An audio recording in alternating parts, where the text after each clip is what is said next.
I'd like to call the meeting to order of the Higher Education Finance Committee. Not used to hearing myself that loud. And we do have a quorum. First official business would be to, well, before we get to the minutes, I want to just make sure everybody understands sort of the mechanics of our meeting today. You all have a microphone. Make sure you speak into it as close as you can. There's also a button on the front that will activate your mic. The red light comes on. When you're finished speaking, turn it off. So we'll basically have one microphone on at a time today. That's going to work the best. So, any questions? Okay, all right. Then we'll proceed. I just get a little housekeeping done here with the minutes. Do I have a motion to approve the minutes? Representative McDonald makes the motion to approve the minutes. Any questions, discussion? Minutes are approved. Okay. Now, first of all, I want to thank the college, the St. Paul College, for hospitality today and inviting us to be a part of this. Special thank you to President Rasul Dasmut. I hope I got the name right. And for hosting us over here today. Also to the rest of you who are attending, whether you're faculty, students, and I understand we have an extended audience somewhere. So to all of you, thank you for being a part of this hearing this afternoon. WEBEX, WebEx. Well, I thought it was a radio station. Okay. So we want to get right to our presenters today, and we have some folks that most of you will know. And first of all, beginning with the Minsky Board Chair, Thomas Renier. Are we going in this order? You'll be first, and then we have Chancellor Rosenstone here today, the Vice Chair of the Board, Margaret Anderson Kelliher, and from Minnesota State University, Matt Cato, Ivan Martinez, and also the Normandale College student, Heather Christopher. So without any more delay, I would like to again have Thomas Renier begin. First, identify yourself. For the record, this is being recorded. Proceed. Chair Nornes, thank you, members of the committee, for the opportunity to meet with you today. My name is Tom Renier, for the record, and I serve as chair of the Minsky Board of Trustees. I also would like to thank President Rasul Dasmut and St. Paul College for hosting us. This is a very special place, as I'm sure many of you know. Also, on behalf of the Board of Trustees, I want to thank Representative Pawlowski for his support of Minnesota State Colleges and Universities, for his open door, and for his candid advice over the last few years. Seated with me today, as the chair noted, are Board Vice Chair Margaret Anderson Kelliher and Chancellor Stephen Rosenstone. Joining us also are three trustees, at least the three that I noted coming in the door, Kelly Charpentier-Berg, Jay Coles, and Phil Krenke. Thank you for joining us. We're also fortunate, as the chair noted, we're also fortunate to have all of our campuses joining us via the web this afternoon. So we have a much bigger audience than we see right here. Chair Nornes, members of the committee, I've served on the Board of Trustees of Minnesota State Colleges and Universities since 2002. The trustees with whom I serve are thoughtful, respected Minnesotans from a variety of backgrounds. They volunteer their time and talent to keep our colleges and universities strong and to serve Minnesota. I realize that what you'll hear today may not be new to many of you. As I listened to last week's hearing, I was struck by how many members of the committee attended one of our campuses or have children who attend our campuses currently. You know who we are and how important we are to your communities and to our state. Today we plan to present an overview of who we are, the students we serve, the challenges facing Minnesota, our commitment to meeting our state workforce needs, and new ways in which we're working together to be more affordable, efficient, and effective. Our colleges and universities are places of hope and opportunity. They provide an opportunity for all Minnesotans to create a better future for themselves, for their families, and for their communities. We ensure access to an extraordinary education for all Minnesotans. We're the partner of choice to meet Minnesota's workforce and community needs, and we deliver to students, employers, communities, and taxpayers the highest value, most affordable higher education option. Minnesota State Colleges and Universities is a statutorily created entity. As such, its powers and structure are legislatively determined. The system is subject to legislative oversight and regulation. Minnesota Statutes, Chapter 136F, sets out a basic framework for the system: powers, structure, mission, and responsibilities. The board is authorized by the legislature to establish policies that have the effect of law on system constituents. The Board of Trustees provides oversight and accountability, sets strategic direction and policy, appoints presidents, vice chancellors, and the chancellor, approves major decisions, oversees audit and compliance issues, and approves the chancellor's work plan and evaluates his performance. In addition to our strategic framework, we're building out next steps for our future under our planning initiative, Charting the Future. Chair Nornes, members of the committee, I think the video I'd like to share with you says a great deal about who we are and where we're going.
Chair Nornes, members of the committee, with your permission, I would like to turn the presentation over to Chancellor Rosenstone.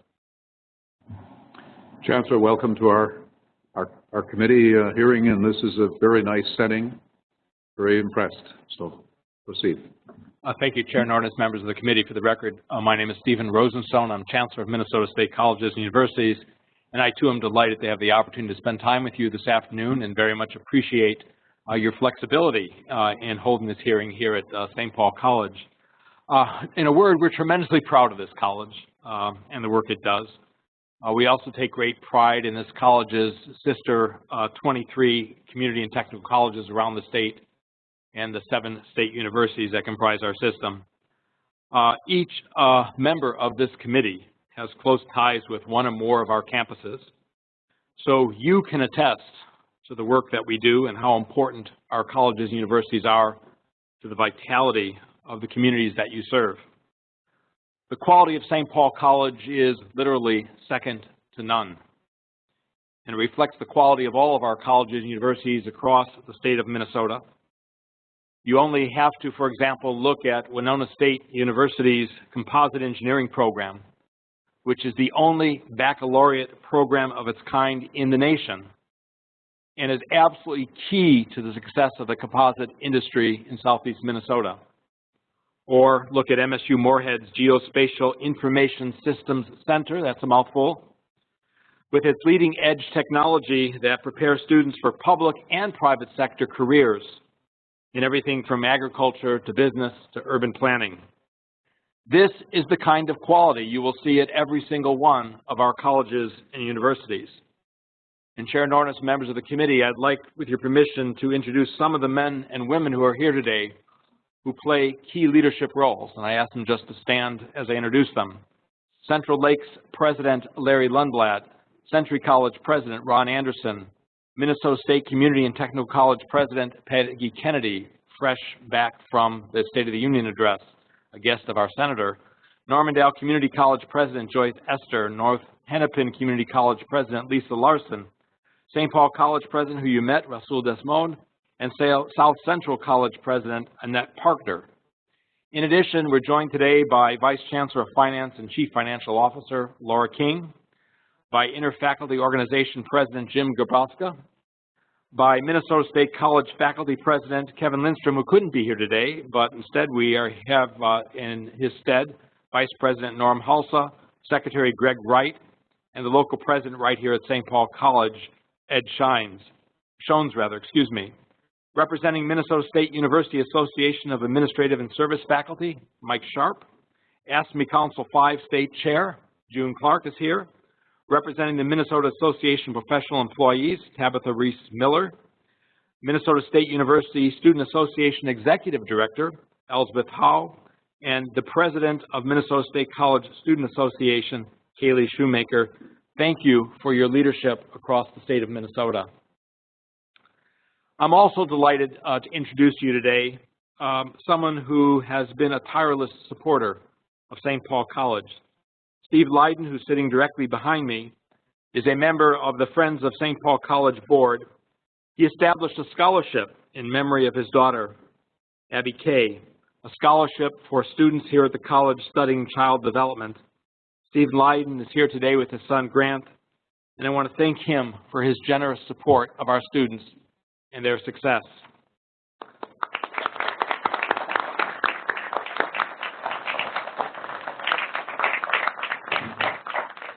Chair Nornes, members of the committee, as you saw in our video, we're a system of 24 community and technical colleges, 7 state universities on 54 campuses in 47 communities across our state.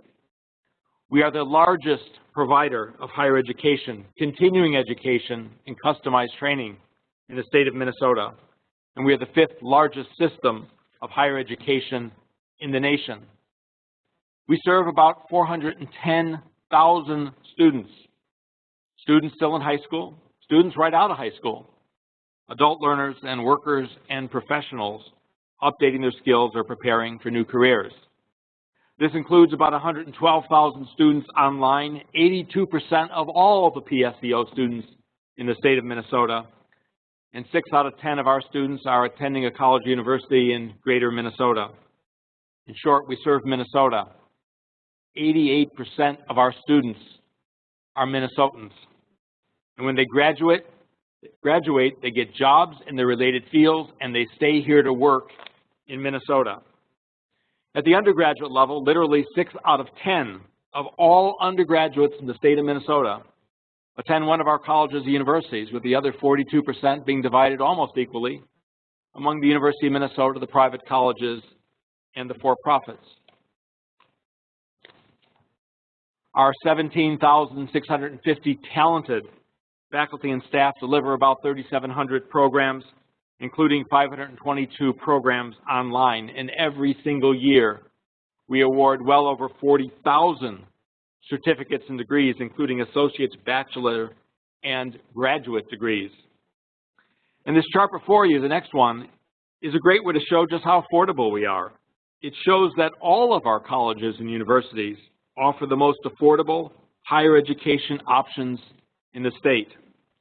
The green bars are the MNSCU colleges and universities. The red bars are the University of Minnesota and the private colleges and universities here in Minnesota. So with that in mind, I would now, with your permission, Chair Nornes, like to turn it over to Trustee Anderson Kelliher, who will tell you about our greatest asset, our students.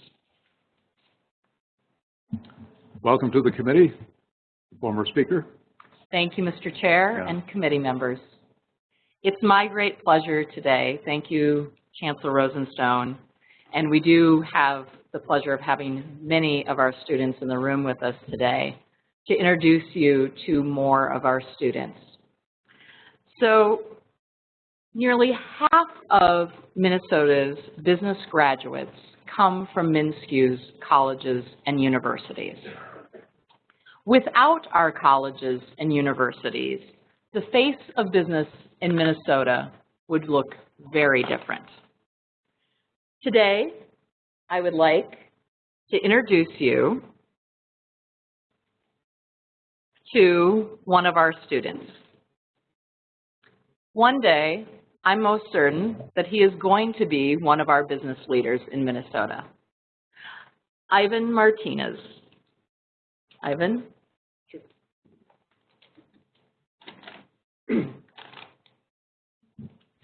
Good afternoon, everyone. Chair Nornes and other representatives. I'm Ivan Martinez, and I appreciate your time. I want to start off by saying that it is an honor to represent Minnesota State University Mankato, as well as all of my fellow classmates in the MNSCU system, in front of this honorable committee. I'm currently a senior in international relations at Minnesota State Mankato. You may have heard of us. We have the #1 ranked men's hockey team in the country. Just saying. Being in school has impacted my life in a substantially positive way. Both my parents are Mexican immigrants who came to this country with the hope of giving my brothers and myself a better future. I am the first of 3 to attend a 4-year university, and I have set an example to both my younger brothers and family members. Neither of my parents were able to attend college. My father attended middle school, and my mother attended some of high school, but neither have accomplished what I will accomplish in May. Even though neither were able to attend post-secondary education in their home country, they both knew the importance of education in the United States.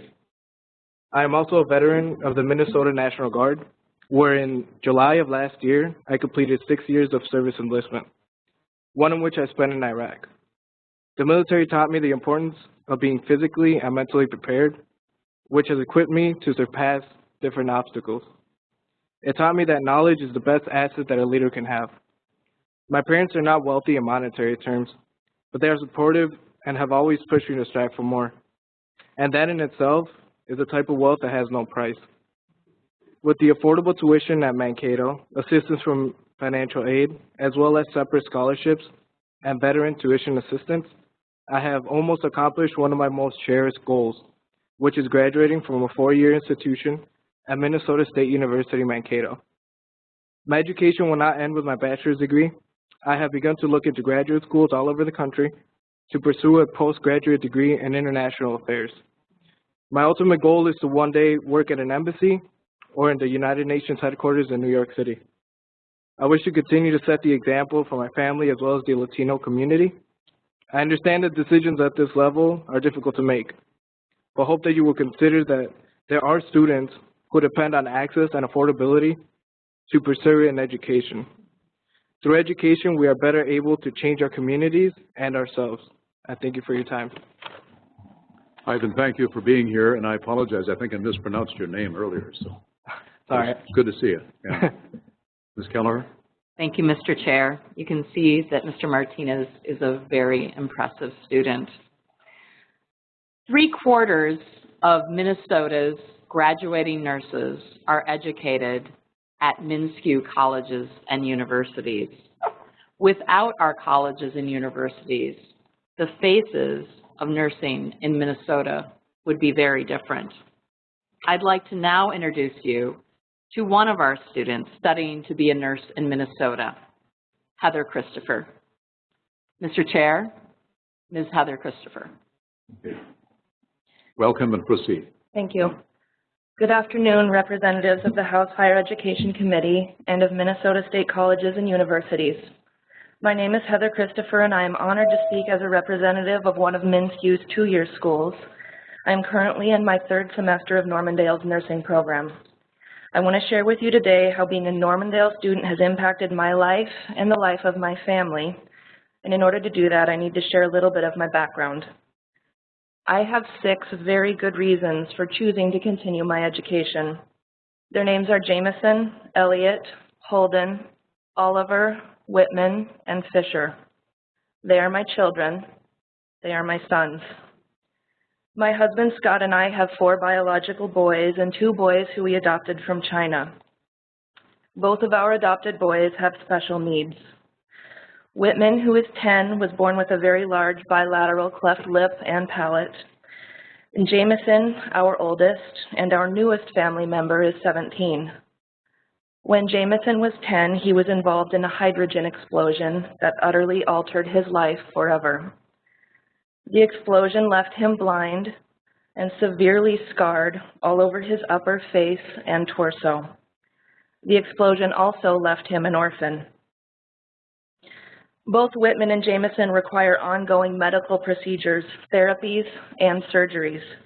This has put tremendous financial strain on our family. It also makes it difficult for our family to put me through school. Not that I am complaining. Jameson and Whitman are completely beautiful. They both show me daily what courage embodied looks like, and they are irrevocably a part of our family. My husband works full-time for a plumbing company, and I work nights at a hospital.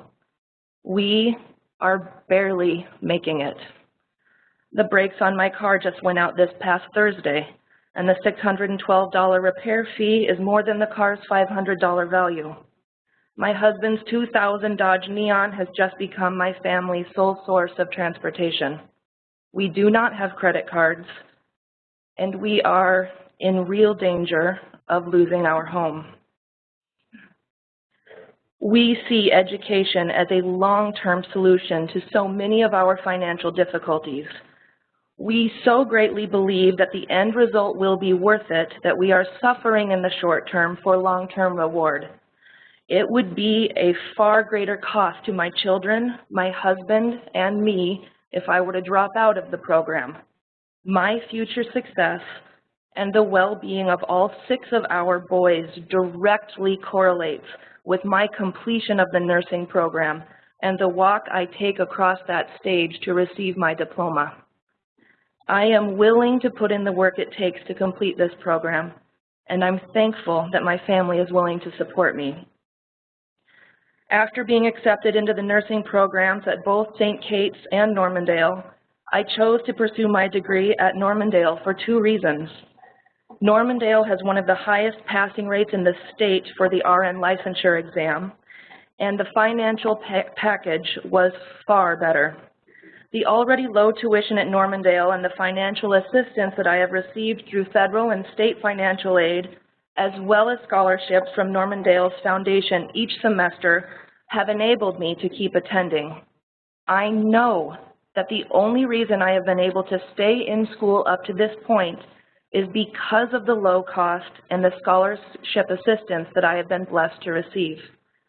After I graduate, I hope to get a job as an RN, and I plan to continue to pursue my bachelor's degree and my master's degree in nursing. My point is this: Minnesota state colleges and universities provide viable education options for me and other people like me because they are affordable.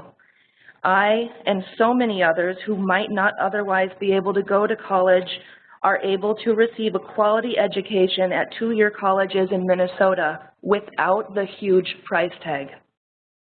My story is only one story out of 410,000 students who attend MnSCU schools.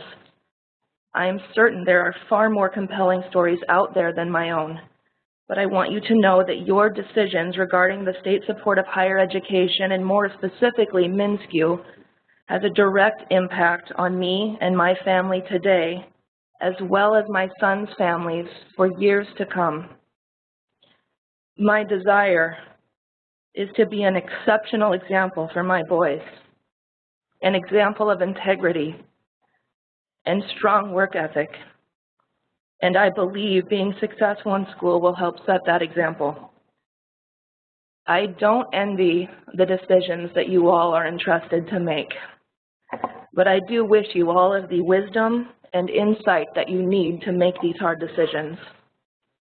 Please consider my story and the thousands of other student stories as you make your decisions about the financial future of these institutions. I thank you very much for your time. Thank you for your testimony and for being here, and we wish you lots of success as you move forward. Ms. Kelliher. Thank you, Mr. Chair. Mr. Chair and committee members, you get the idea. These are our students. We have a few more stories for you in your packet, but right now we'd like to share a bit of a slideshow of those students. So if you turn your attention to the monitor again, we'll share those stories via the monitor.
Mr. Chair. Go ahead, Ms. Kelliher. In summary, our colleges and universities have graduates that build our homes, our roads, and our bridges. They manage our businesses, they teach our children, they care for our sick. They are the people who respond when tragedy strikes. They keep our plants humming, and they farm our land.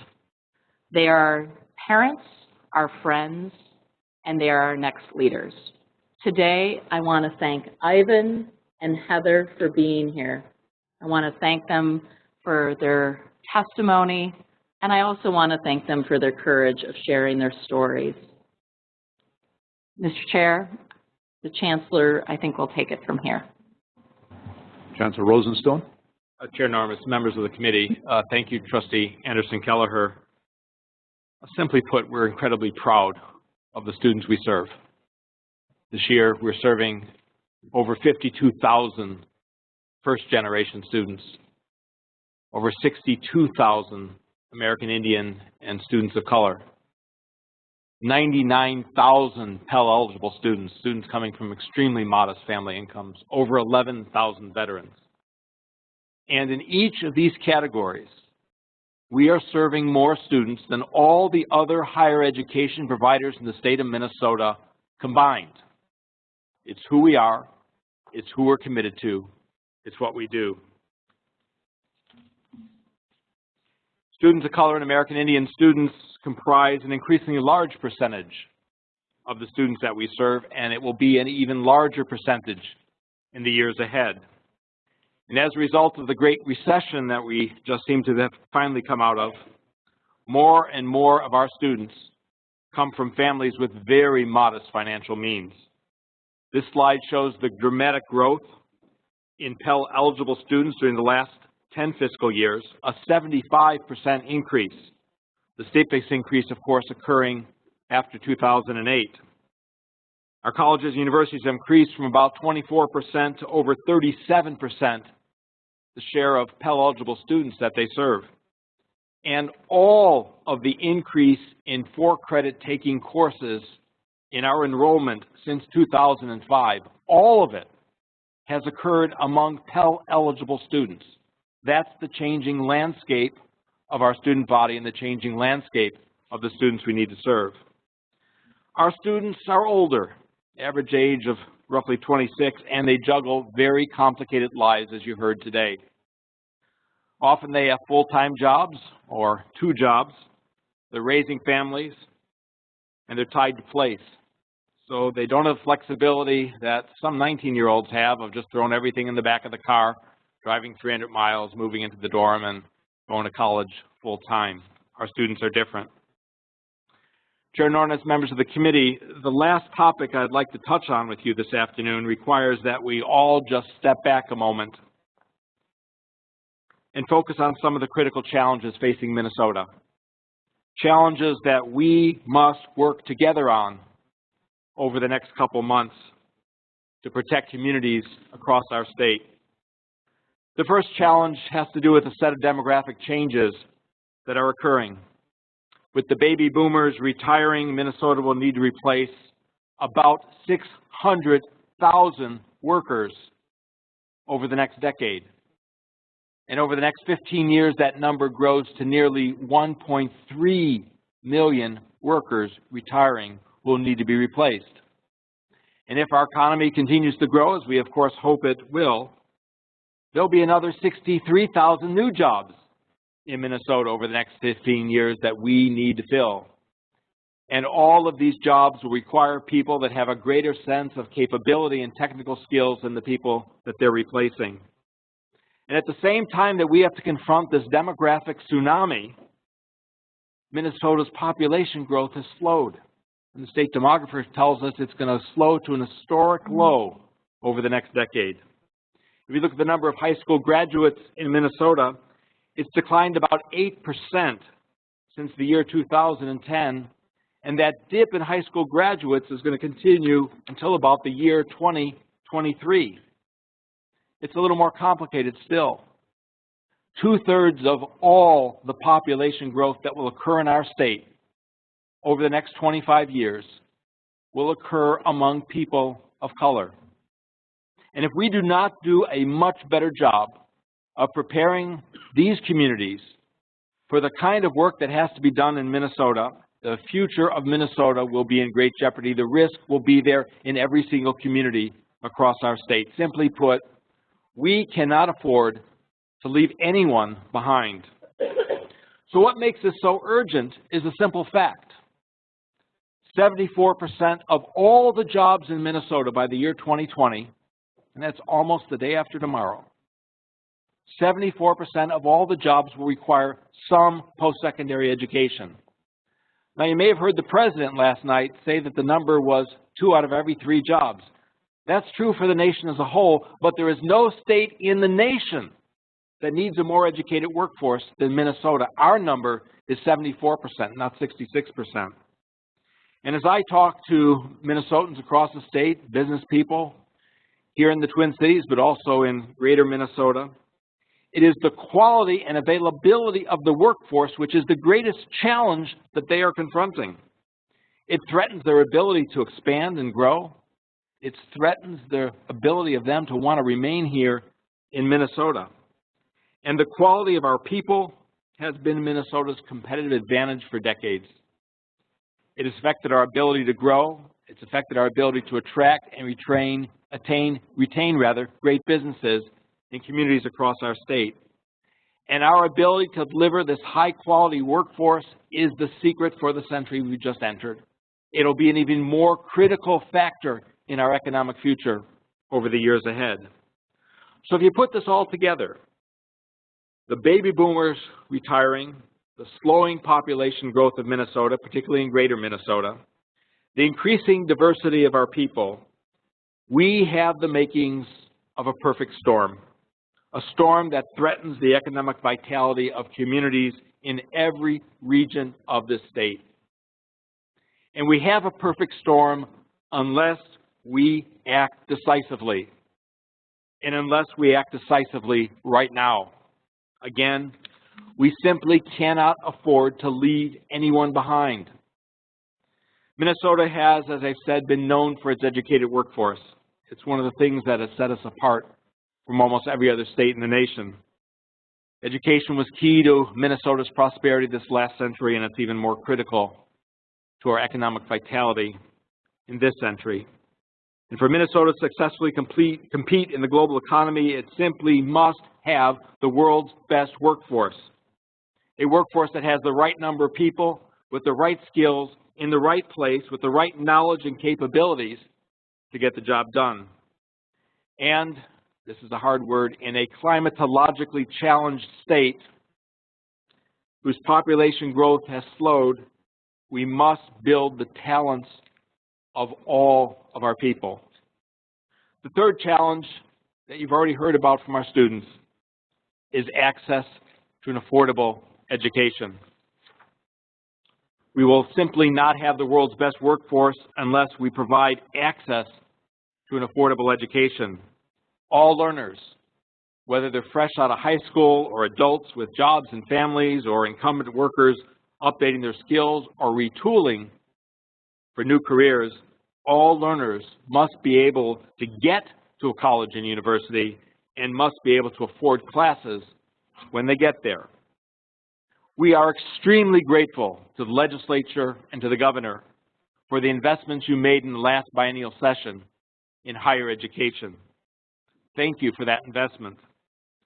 But as this chart shows, even when that investment is taken into consideration, in real dollars, corrected for inflation, state support, state funding for our students is about 32% below where it was in 2002. Now, part of our commitment to protecting affordability is our commitment to holding down administrative costs. Administrative spending by our state colleges and universities, the whole system, consistently ranks among the lowest in the nation. In fact, we rank 38th out of 50 states in the District of Columbia in overall spending per student. And that's one of those lists you want to be near the bottom on, not near the top. We are working together, continue to work together across the system to control our cost increases, to ensure affordability, and to forge deeper collaborations among our colleges and universities. Over the past few years, there have been many conversations about cost and debt. I know these are issues that are extremely important to you. They are equally important to us and our students.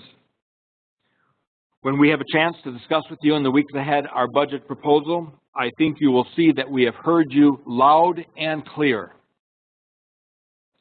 In conclusion, Chair Nornis, members of the committee, we must work together over the months ahead to solve these two puzzles. How do we protect the programs that are essential to serving students and serving regions across Minnesota? Programs that allow students to be prepared for their prosperity, the prosperity of their communities, and the prosperity of their state. And the second puzzle we need to solve together is how do we continue to push and protect affordability.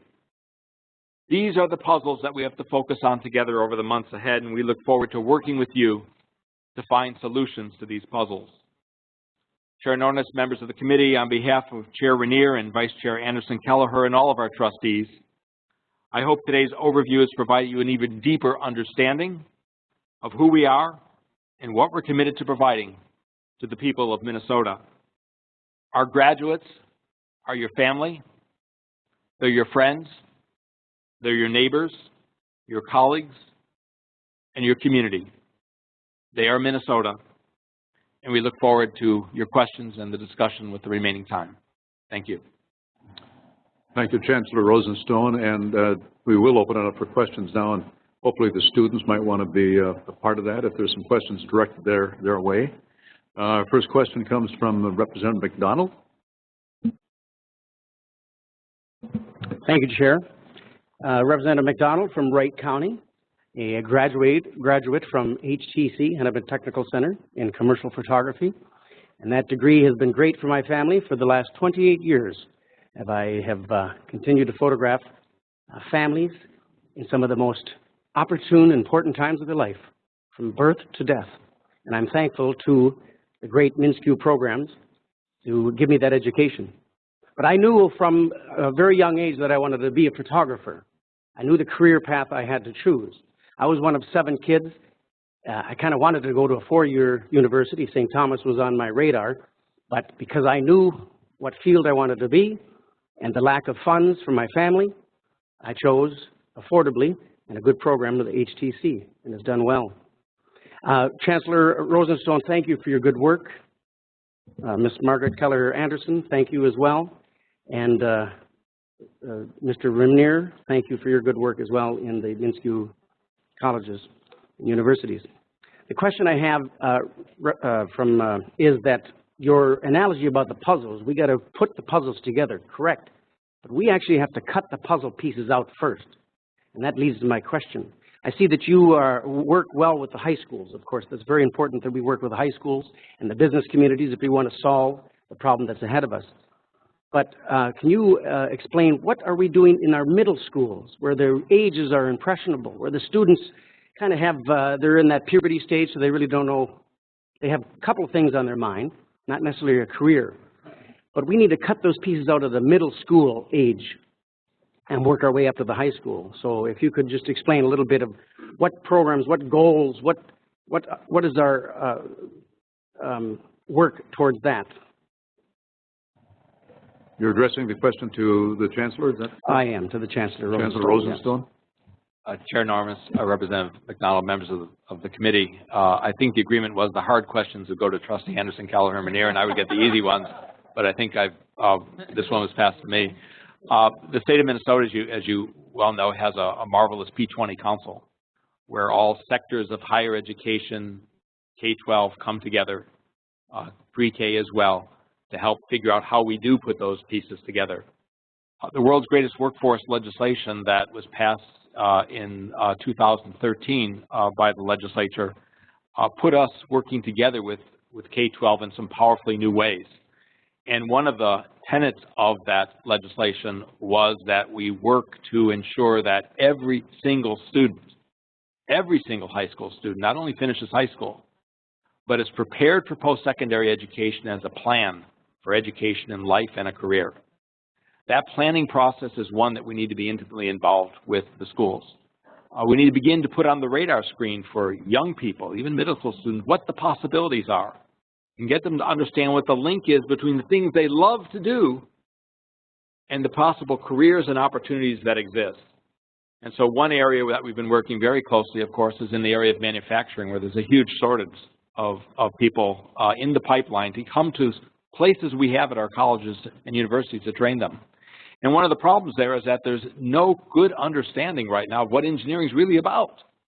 Everybody assumes that engineering is your hands all get dirty with grease, you got to come and wash them with lava soap, to go back to those old commercials.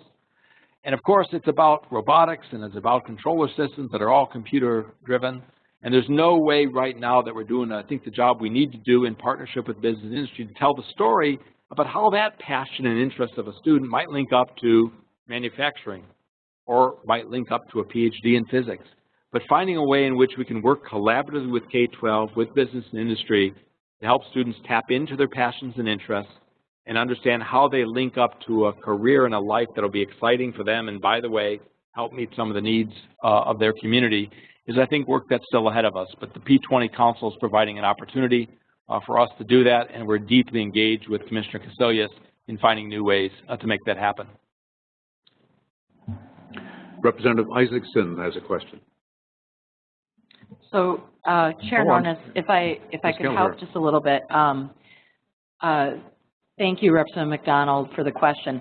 I'm going to put a different hat on than the MnSCU hat, and I'm going to put on my hat of my day job at the Minnesota High Tech Association and the work that we do with STEM education.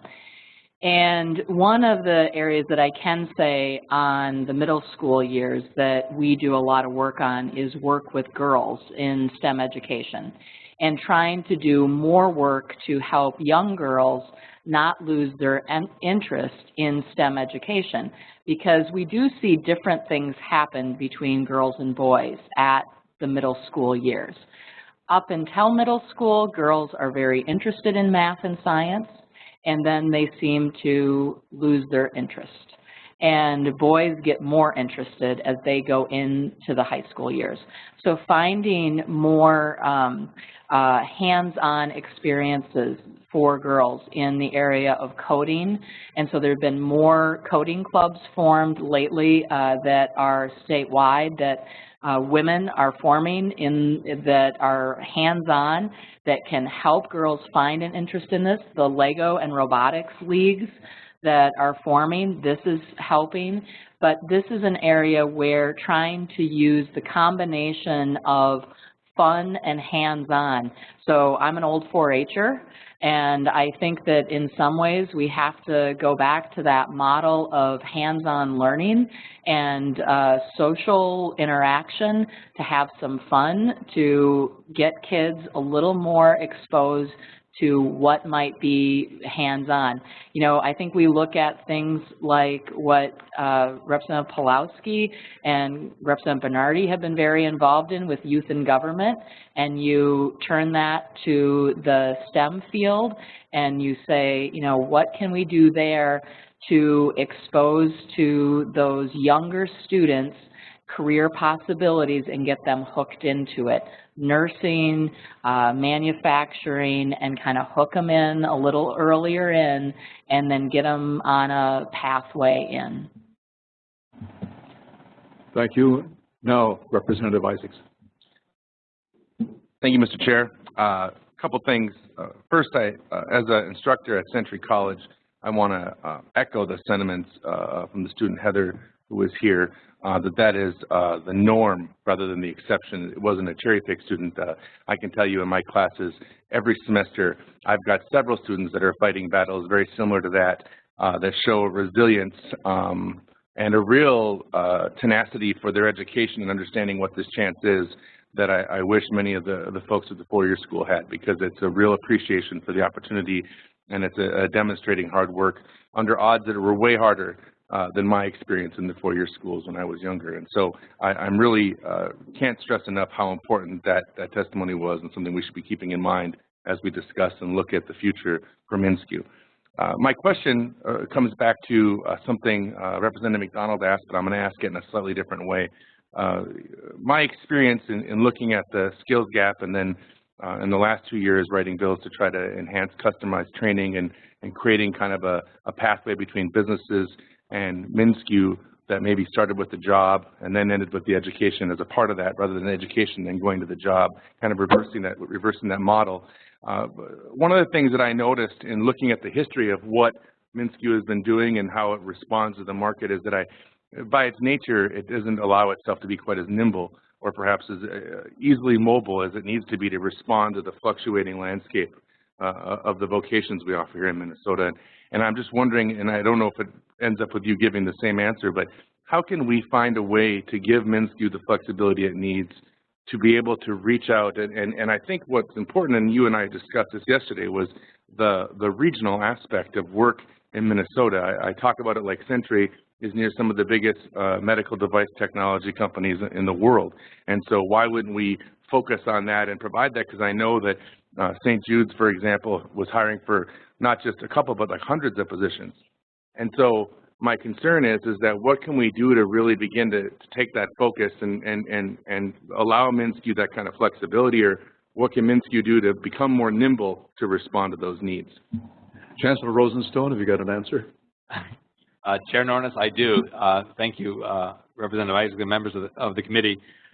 Two-part answer.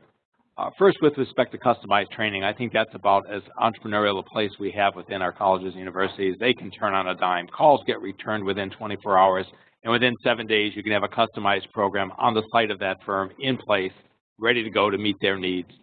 And with about 120,000 students in partnership with 6,000 firms around the state to provide that education, that's real-time, real-world, real innovation, real flexibility.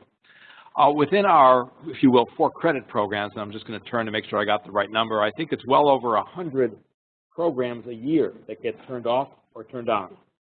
And so there's a constant renewal, if you will, at our colleges and universities, a program responding to where there's student interest, where there's innovation, where there needs to be more creativity. I think the real question is whether we can do a better job in getting a cross-fertilization between what we're learning on at the front line side of the house in customized training, and how that can better fertilize perhaps what we do in our 4 credit programs. But with 100 and some odd programs a year being turned off and then new ones being turned on, there's more fluidity here than might meet the eye. And if you have suggestions for where we might be able to do an even better job, I'm sure we'd want to work with you to get them. Representative Isaacson.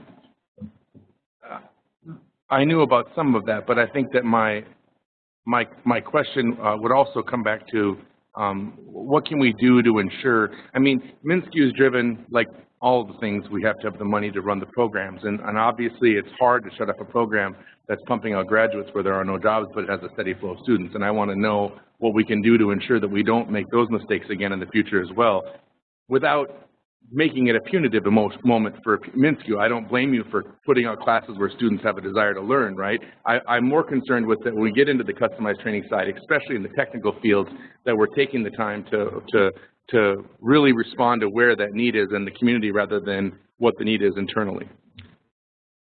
Chancellor? Chair Nornes, Representative Isaacson, excellent point, and let me talk a bit about the work we've been doing the last several years to tackle precisely that problem.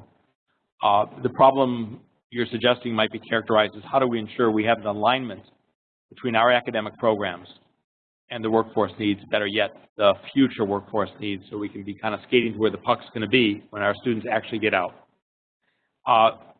Back 2 years ago, we engaged in 55 listening sessions around the state of Minnesota in partnership with DEED and the Minnesota Chamber of Commerce, where we just listened to what the needs were that business and industry had. We used that information from 9 industrial sectors to realign some of what our programs were doing. Some were turned on, some were turned off, and many were just retooled to get that alignment. Over the last 2 years, we've been working collaboratively with DEED, with the Chamber, with the workforce centers of the state of Minnesota, with private foundations, with industry both within the metro and in greater Minnesota, and with the Itasca project to solve precisely that puzzle. How do we do a better job getting information from business industry about what those needs are going to be, information that can inform students, and going back to Representative McDonald's question, students back in the pipeline as well, inform us so we can use our scarce resources in a way that will make sure we're turning on the right programs, and by the way, they have the right curriculum to shout graduates that are going to be in really high demand, something I think we owe to our students. And we tested this past summer a handful of new tools that had not been used in Minnesota. And we tested them in partnership with DEED, with workforce centers, with business and industry, and with our colleges and universities. And those tools are being brought to scale this quarter by DEED, will be available statewide to our colleges and universities, to our workforce centers. We're working with Commissioner Castillas to get that information ported back in the pipeline. And so having some new tools that tell us what skills are going to be in demand in information technology, business, and agriculture and the like will help do a better job informing our decisions, help do a better job informing the decisions that students are going to make, that guidance counselors will be providing, and the kind of information that will be shared with workers at the workforce centers if they happen to be displaced. So that really is a critical piece of the puzzle that needs to be solved, and if we have time, I'm happy either in private or before the committee, Chair Nornis, to give you a much deeper briefing on that workforce alignment work that we've been engaged in. But you're absolutely right, it's critical to getting the solution for Minnesota. That would be Representative Isaacson, you have something else to ask? Yes, thank you. That would be wonderful. I would really like to see whether it would be for the committee or not, the kind of a breakdown of how that works. It's music to my ears, as that is a concern I have to make sure that that whole being nimble question, I think that really begins to address that from a very important angle. So thank you very much. Representative Pulaski. Thank you, Mr. Chair. And Chairman Renier, thank you for the very gracious compliment, and I'll continue in that vein right now. I appreciate the fact that the trustees are here today and taking an active part in this presentation. I would hope that they would take an active part in the presentation and development of MnSCU's budget. We did not see a trustee before our committee in 2013 and 2014 until the very end. I bring it up because I think I attended more trustee meetings at MnSCU Central than trustees attended higher ed meetings. And there are issues now in this state that reflect directly on the actions of the trustees over that time period and what happened at MnSCU Central. There are also concerns raised across the state, votes taken by the communities that you represent, reflecting on those actions. So I would hope the trustees will continue to be active in the presentation, development of this budget, and that they would begin to explain to us exactly what did happen and how they're going to be resolved, because apparently it is reflecting on your budget. That's a comment more than a question? That's continuing in the statements that the chairman made earlier. He has occasionally asked for my advice. I just gave it. I don't really need a response, so it's just advice. I will respond if it's all right with the chair. Mr. Renier, go ahead. Just very briefly, thank you, Representative Pulaski. And as Vice Chair Anderson Kelliher and I pledged to you when we visited you in Winona, you will see a lot more of the trustees up on the Hill. Mr. Chair. Representative Pulaski. I have heard pledges before. Action is what we're going to need now. Thank you for those comments. Representative Gruenhagen, you're next. Oh, thank you, Mr. Chair. Thanks for the excellent presentation, and I especially appreciate in the presentation a lot of what was said, but the challenges that are facing Minnesota, and I think that's weighs heavy on all of our minds and hearts as we move forward in the state, and especially the demographic changes, which is going to bring about huge changes in government and in our society if we don't address them. I have a couple of questions. The first one is, last session, and information was shared that 40% of high school graduates choosing to go to college in the state of Minnesota had to take remedial math and English. Now this session, so far, I've heard that was revised to 27%. And but how big of a problem is it? And to what degree does it add to the cost of education for the students that are attending? If you'd respond to that. Thank you. Chancellor Rosenstone. Chair Nornis, Representative Gruenhagen, I believe the 27% number you might have heard was for all students going to all colleges and universities. So that revision is not a revision we have made. I think it's probably a different set of students. At our colleges, it's over 40%. I don't think there's been change in the last year, quite frankly, in that number. At our universities, it's more, I think, in the mid-20s, if I'm not mistaken, in terms of the need for a remedial course. and usually it's math, which is the one that has the greatest need. Again, I want to go back to the legislation, historic legislation that this legislature passed in 2013, which was to get a greater alignment between what you need to be college ready and what you need to graduate high school, and to get those two on the same plane with each other. So starting this year, as a result of that legislation, the assessments that are being done in, I believe it is 8th grade, 10th grade, and 11th grade are normed to college readiness. So a student's going to find out whether he or she is on track in math and English to be ready to take college level courses when he or she graduates. And if they're not on track, we want to get some of that remedial work to begin back in 8th grade, if not sooner, rather than for that student to discover when she shows up at Hennepin Technical College or Winona State University that she needs a remedial course. And the sooner we can get that information and intervene, the better for that student. And yes, you are completely correct in your question. If a student is spending his or her precious resources or his or her precious financial aid to take courses to get them to the starting gate, it's not only costing them more to get their degree, it's slowing down their time to degree, and it's reducing the probability they will get their degree. So the only way we can get this fixed is to be working differently with K-12, to work together on getting more students prepared and on path and ready for college level work.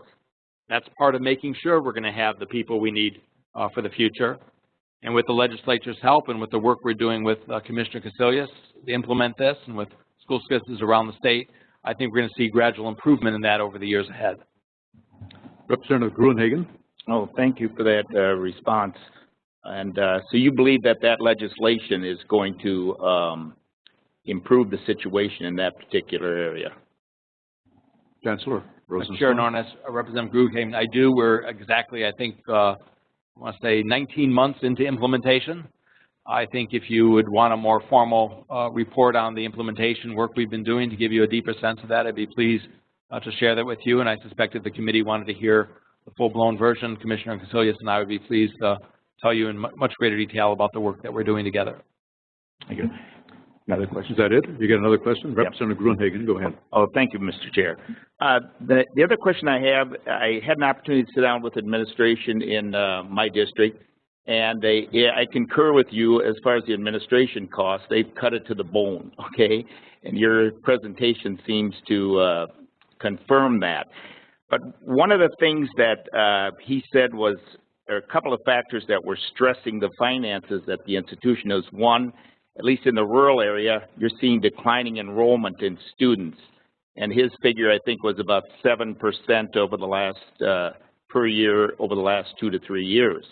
But the other thing that really aggravates the situation is that he's giving out raises to staff at double-digit rates, over 10% in the cycle. And he basically said, the reason that happens is that they get that in the metros, then we do that out here, and it aggravates the situation.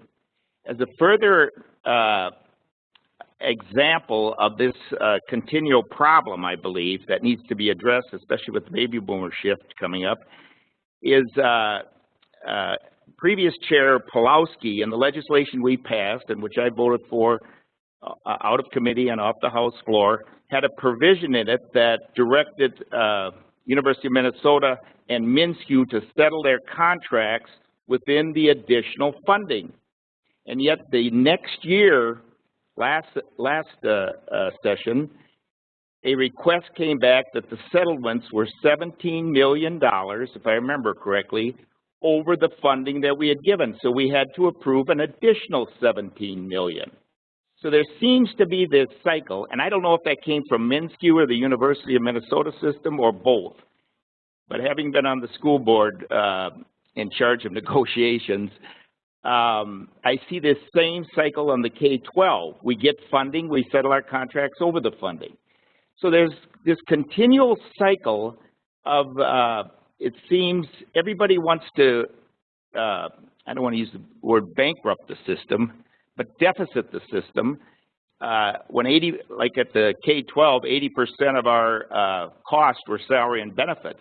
So every 2 years we were broke, and we had to go back down to the state capitol and say, we need more money. So there seems, and it's not just education, it seems the whole system works that way.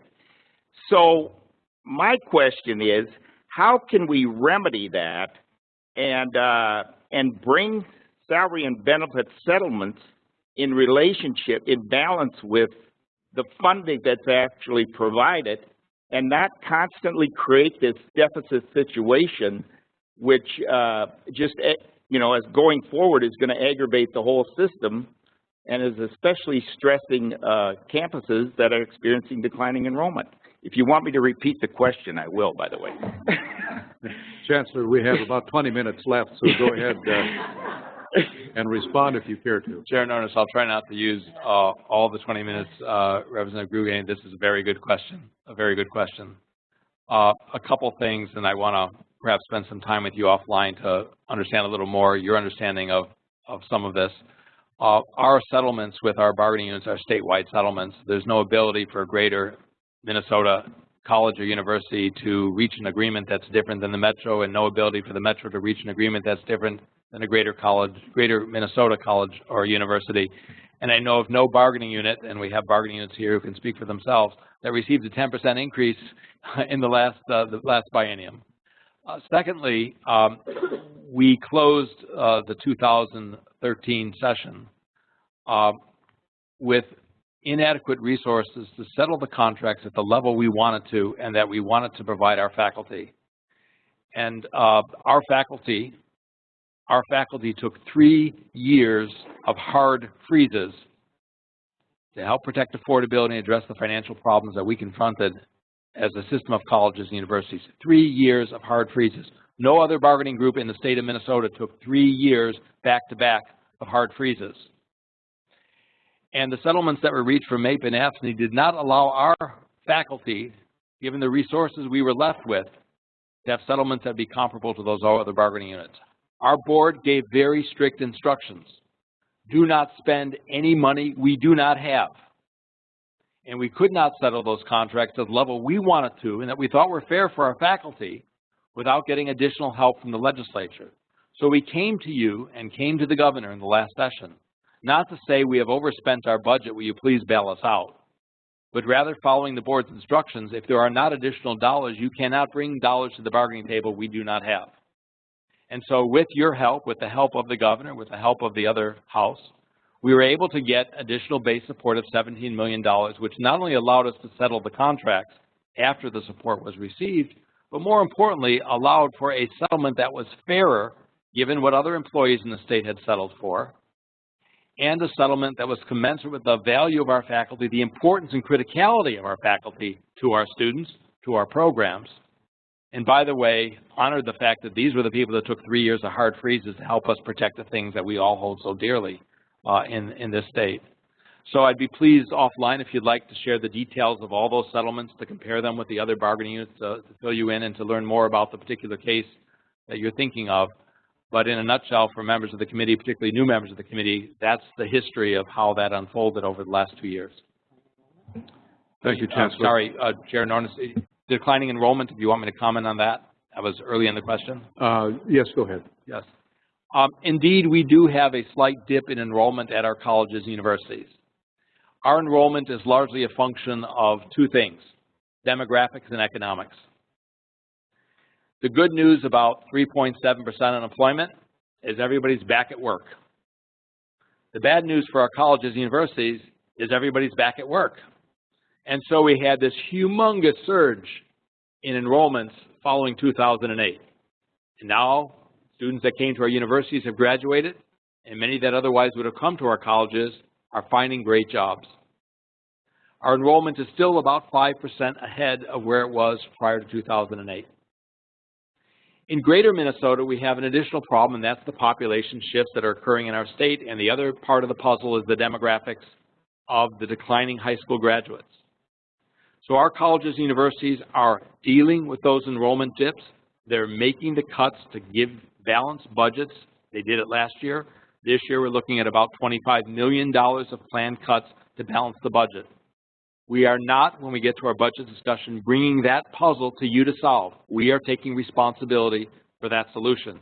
The legislature did not provide us additional funding to deal with the surge in enrollment, It's not going to provide us additional funding to bail out our colleges and universities as enrollment's coming back to steady state. But where that's particularly a struggle for greater Minnesota is given where the population growth is most steep in our state, and our strategy is to find ways in which we can protect those campuses, to serve communities across the state, and do it in a way that is affordable within the resources we have available. We have a number of people on our list here, and we hope to move along as fast as we can so we can get all the questions in. Representative Pawlowski, you have a quick question? No, I don't have a question. Oh, you don't have a question. Representative Gruenhagen brings up a reference to the point I just made. The area of the budget in 2013 that Representative Gruenhagen just explained with the money that you wanted, the 17, it took MnSCU from May of 2013 to May of 2014 to articulate what that was. We put one-time money in, and what you needed was a base adjustment. Over that period of a year, you explained to the House, Senate, and the Governor what you really needed for it. And I bring it up because of the lack of attention of the trustees on what exactly the budget was and how it has to be presented and what this budget has as consequences if you do not do that job properly. So the budget this time had better be presented in a way where it is clearly understood what you want and what you want it for. It is unacceptable to have an organization of this size and complexity present a budget and then spend another year trying to explain what it really needs. Let's get it right the first year, the fiscal year, and not have to do a do-over. We did accept the final explanation, but it wasn't with a lot of hard work that had to be articulated. That's why I would appreciate the trustees being fully involved and fully cognizant this time of what the consequences are of this budget. Representative Bernardi. Thank you, Mr. Chair. I was visiting with my school district last night, and they talked about incredible collaborations they're doing with MnSCU around the AVID program and GEAR program, and I'm not sure if you were involved in the GEAR program, and then concurrent enrollment. And it was really impressive about helping to close the achievement gap and getting students that are in the 30th to 70th percentile to be able to get into college and prepare for college. So I really like that kind of collaboration, and I want to learn more about how we can do more of that. And then, but my question for you is, you mentioned P20, and I'm sitting here thinking maybe it needs to be P-career, because what I'm seeing throughout my community is there's students that actually are getting their degrees, but they're not finding employment. And a lot of it is, I mean, they're so frustrated. It's like, they say we need experience, but how are we going to get the experience? And the traditional doing some internships, it's not cutting it anymore. So I'm wondering what kind of role that you guys are playing in helping bridge, and what are your ideas to help bridge so that these people can get full employment and we all prosper, themselves, their futures, and our state.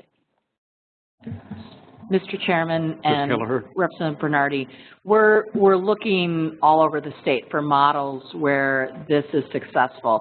And one that we found recently that we highlighted in a very recent board meeting is a model at Hennepin County that's been done. And David Huff, who's the county administrator, and I would highly recommend him to you, has worked with Mr. Mike Christensen at Minneapolis Community and Technical College.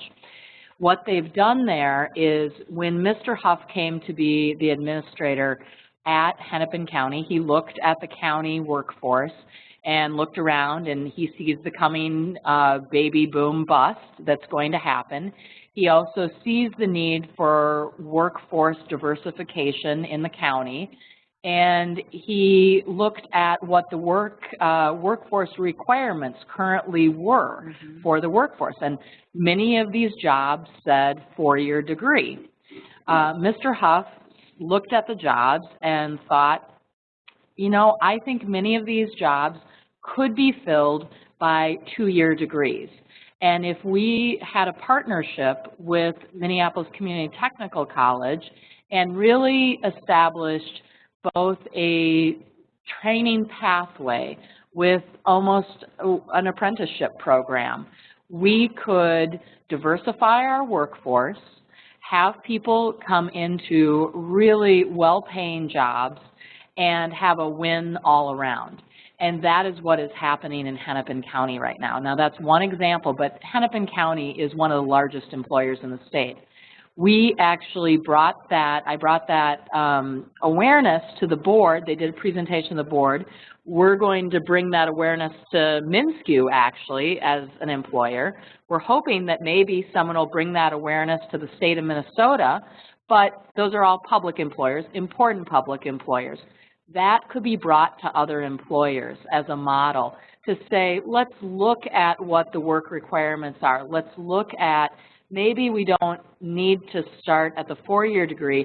To your point, the P to career, the idea that you really build in that pathway and that career internship, apprenticeship as you're going through. And I have to say, I think Huff is a brilliant leader on this and would be well worth bringing before the committee to explain it. They use this tool that the Chancellor was talking about, which is called Wanted Analytics, to be able to analyze what the positions look like in Hennepin County, a skills-based look, to be able to update and then reposition those positions. So I think that looking for successful models and then being able to turn that into something that can be recreated, but that's something that I can give you today that I think is promising. Representative Bernardi. I just have one follow-up question then.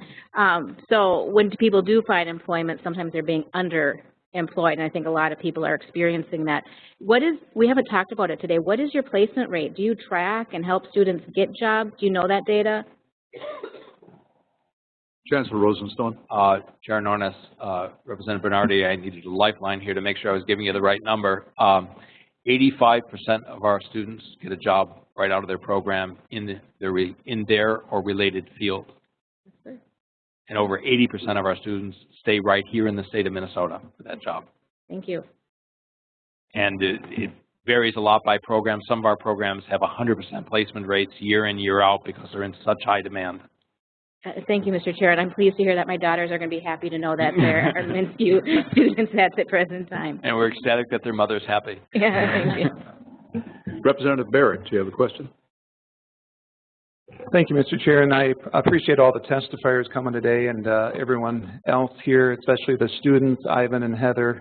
Thanks so much. I got to give a shout out to Ivan, fellow Mankato State, what used to be Mankato State, now Minnesota University Mankato. It's hard to say. I like Mankato State better, but 1989 graduate in accounting, and came from out of state, used the reciprocity program in South Dakota.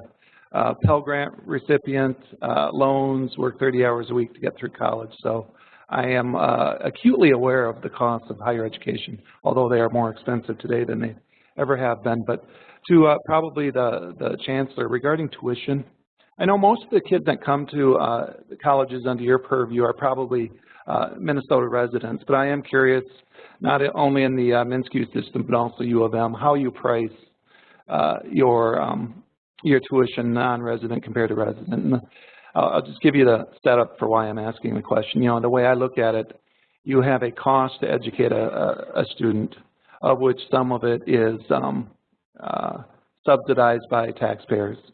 So then you get a resident rate and a non-resident rate. And I know different colleges have different strategies regarding what they do, but generally it's, a resident rate is probably, or non-resident rate is roughly 200 to 300% higher than the resident rate because of that subsidy that taxpayers pay. And I'm interested in that because I think that college is becoming unaffordable, as we all know, especially to those kids who have went through our K-12 system. So can you just explain, generally speaking, what your strategy is as it relates to tuition? Chancellor Rosenstone. Chair Nornes, Representative Barrett. First, again, overwhelmingly, our students are Minnesotans or they're coming from reciprocity states. Right. I think, and I'm going to get my lifeline again, I think well under 2% of our students are coming from non-reciprocity states. So it just is not, it's not a third of our students coming from elsewhere where we've got to figure out that we charge them an extra $10,000 or $15,000. We serve Minnesotans or they're students coming from the reciprocity states. Again, I'm going to make sure I got this fact right. I believe that none of our colleges have out-of-state tuition, but several of our universities do. And I cannot tell you, but I'll be able to get back to you to figure out how it is they're pricing that differential. Sure. But that's just not, it's very different than the University of Minnesota in that respect, because we're so predominantly serving Minnesotans or reciprocity students. But I'd be pleased to come back and give you details about the way in which they've made decisions for those few that are charging out-of-state tuition, how they came up with that differential, if you will. Representative Barrett? Sure, I appreciate that. Thank you, Chair, and good information. I know that you don't have that many from out of state, and it really is a question I have as much for the U of M as it is for the MnSCU system, but I wanted to maybe get some knowledge and insight from what you guys do and maybe see if that could be applied elsewhere in Minnesota. And we'll follow up with you. Thank you. I appreciate that. One quick question, if I can. Otherwise, if you have 2 minutes. Representative Barrett, go ahead. Okay. So it relates to some questions asked earlier, and I'm going to ask it a little bit different way as it relates to what K-12 education in Minnesota is doing to prepare our students. You had mentioned that, you know, there's going to be, or there continues to be, a population shift in which more students from, or more people, 2/3 of the people in Minnesota in future years will be people of color. Now, in the K through 12 system in Minnesota, we have the largest achievement gap in the entire country, Yes, save for Washington, D.C. And that continues to happen. I think, if I could be wrong, could be corrected by members of the committee, I think that has continued even through the most recent year, even after Minnesota's, I forget the term we use, but workforce, the plan we had, K through 12 education. So to me, there's a large issue in that folks are coming in, but we're not serving them properly. What advice would you give? And I know you've kind of answered this in a different way, but specific to this issue of the large achievement gap in Minnesota, what are we going to do to minimize that gap? Chancellor Rosenstone? Chair Nornis, Representative Barrett, if I had the silver bullet on that one, we'd all be pretty happy. It's a tough nut to crack, and there's lots of smart people working on that. Generation Next here in the Twin Cities, Commissioner Casilius and the planning she's doing with school districts around the system is pushing solutions as well. But I think you're absolutely right. That's part of the Achilles heel of this perfect storm that we're facing here in Minnesota, that if the populations that are growing most rapidly in our state are those that are least prepared for higher education because they're coming out of high school least prepared for the next step, we really have a very serious problem. I know that many of our colleges and universities, MSU, Mankato, your alma mater is one of them, has made huge investments of student time and faculty time in participating in the public schools in order to help close that gap. I sit on the board of Generation Next, and our colleges and universities, President Dasmone is on the board as well, are so committed to helping to do what we can at the K-12 level to close the gap. We ought to be careful, though, as a system of colleges and universities. We've got our own issues to be working on and solving, including our own achievement gap that we need to take responsibility for and do a better job. But as you're correctly noting, if we don't pay attention to the hand we're dealt, our ability to deliver the kind of outcomes that you're expecting us to provide are going to be limited. So we've taken a keen interest in that. We're partnering where we can. We're helping to align assessments and get developmental earlier on to try to address it. But that's part of this puzzle that we need to solve as a state, and part of what the legislature took on in the last biennial session in some of the investments and changes they made in K-12. But I do not have the silver bullet for you. Representative O'Neill. Thank you, Chair. I'm just so excited to be here today because I'm a Bemidji State grad. I have 3 kids at St. Cloud State, my son, my daughter-in-law, and my daughter who's doing PSEO there. So this is a really exciting day for me to come and have you come and present all this. And another exciting thing is behind you is a woman that I've become very fond of, and that's Lisa Larson right behind you. And so she has invited me several times to North Hennepin Community College.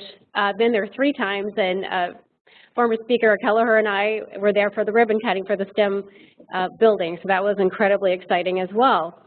My question is directly related to some of the work that North Hennepin Community College has done within my community of Buffalo, Monticello, Maple Lake.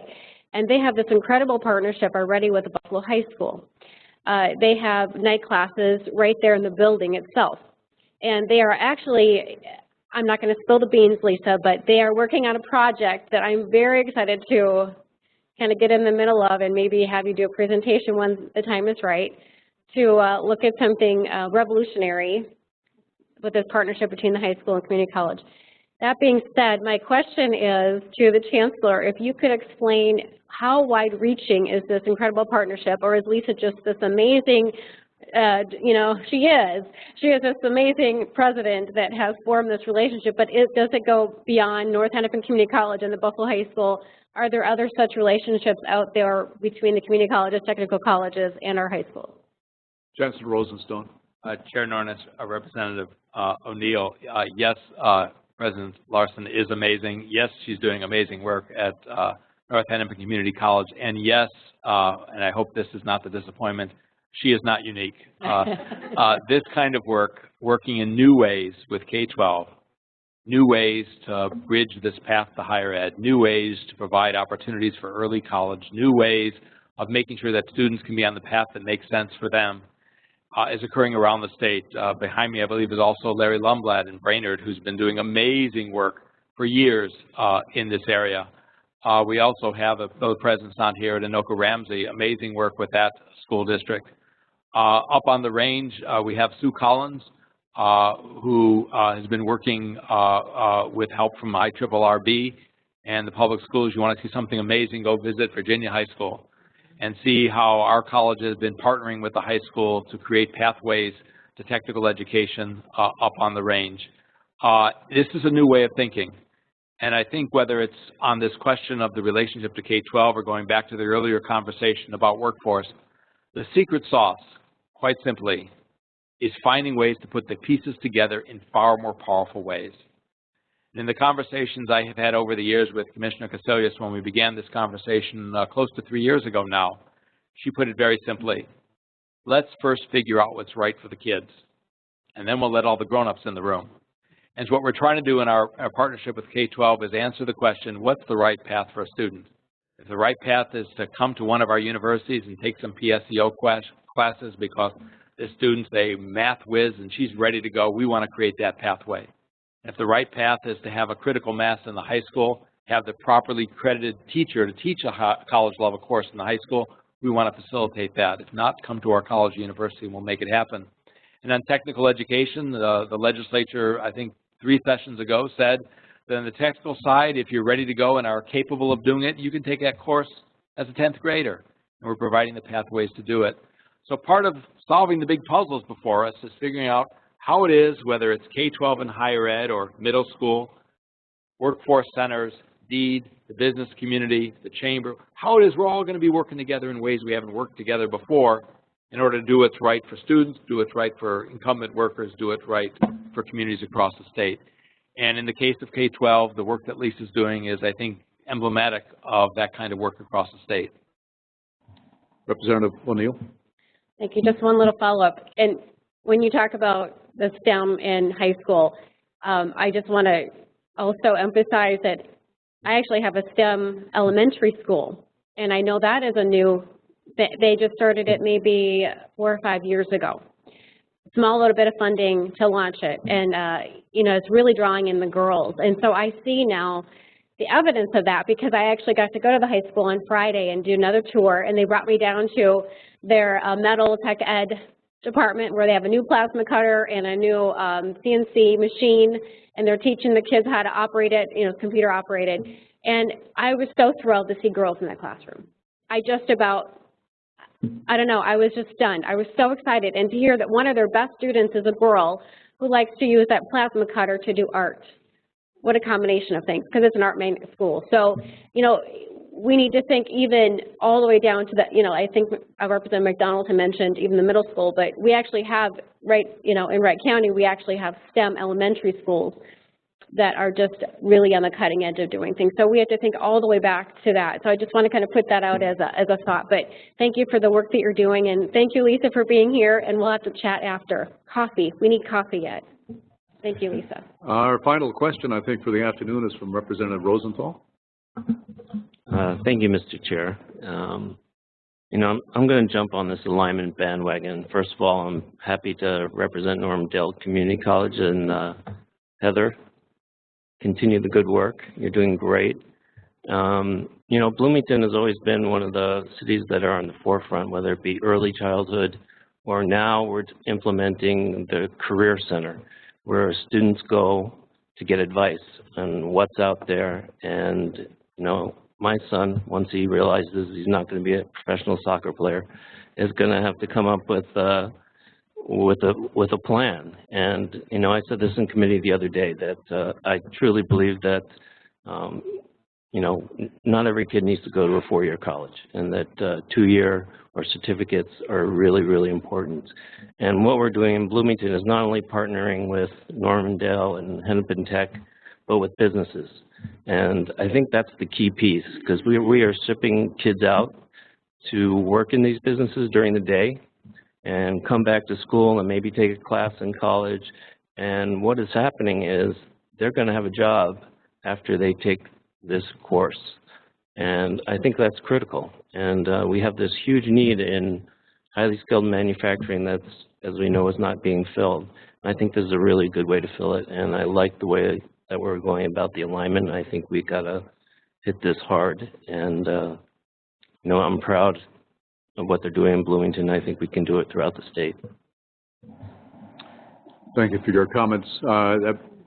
Representative Leyden has a comment or question. Thank you, Mr. Chair. And, you know, I really do appreciate coming out and seeing the facility, St. Paul College, today. And I know there's some really, really positive things going on with the MnSCU schools right now. I know Moorhead, the four-year school in Moorhead has about a 92% placement rate with graduates. You know, we're seeing some really outstanding programs, outstanding work at the two-year school in Moorhead with the diesel mechanics and the private sector and everything. But, and we do still have our challenges. We need, you know, I think we need to figure out what's best for students, kind of the tuition relief or the tuition freeze on the front end, or those resources more on the back end to help students get those jobs. But I do have to bring up a point that not all is rosy on the MnSCU campuses. We're hearing quite a lot of contention with students. We're hearing quite a lot of contention with faculty. And we all need to do our part to figure out how we can work through these differences.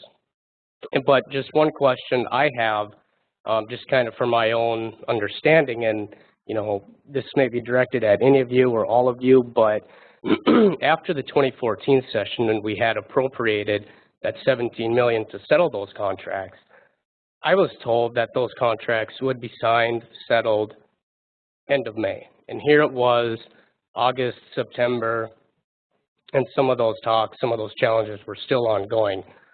So, you know, like I say, there are a lot of issues at play here, but that's just one thing that's standing out in my mind, that from my own perspective, you know, I'd like to hear what it was that was delaying some of those contract talks or settling that contract after we had appropriated the money to do what MnSCU had said we needed to do.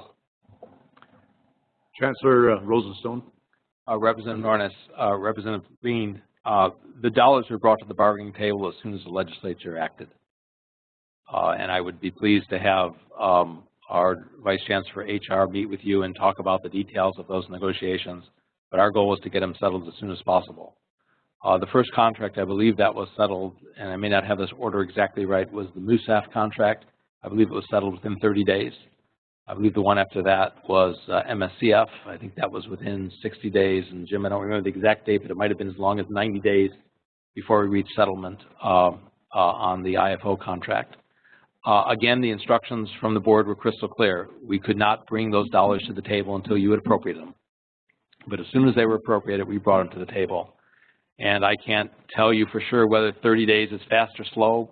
It's pretty fast. I'm not sure how many sessions were in there, but I'd be pleased to have our HR Vice Chancellor meet with you and give you more details if that would be helpful. Okay, thank you. I'd like to thank basically everybody that was part of this today, including President Desmond, who hosted this here at the college. We appreciate that. Chancellor Rosenstone, Chair Renier, and Vice Chair Kelliher, thank you for your presentations. And to our two students, Ivan and Heather, thank you for being here as well. I think it would be appropriate if we ask the faculty and the students who are in the room if they'd stand up so we can recognize them too.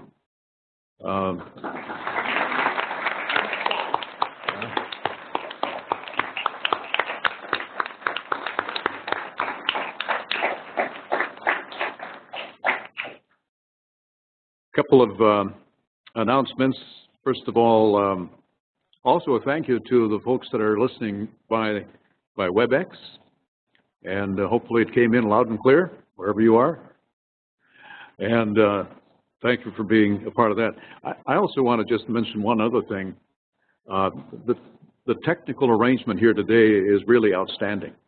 That's just a passion of mine to make sure that microphones work and all of this sort of stuff. And this is really amazing technology. Not only the microphones, but also, of course, the video. And so thanks to whoever put that together, and it worked flawlessly. And we all punched our buttons correctly. And although I do have to admit I left mine on a couple of times accidentally, but that's fine. A couple other things. There will be a tour for those of you that can stay around. If you're not going to stay for the tour, there will be a bus leaving soon. So make the decision whether you want to stay for the tour or not. And I think that pretty well covers it. Doesn't it? Yeah, there will be a second bus too for those of you. Although we're going to make Pulowski walk back to the Capitol. I know he walked over here, but he. Mr. Chair, I'll join. Grunhagen and I are going to join Pulowski. Okay. So if you're walking, you're on your own. The rest of us will be looking forward to the tour. And also, I have to admire the house. That's pretty neat. I'm not sure where it goes from there, but I'm sure it teaches somebody how to do that one of these days, which is a lifelong skill. So if there's no further business, the meeting is adjourned.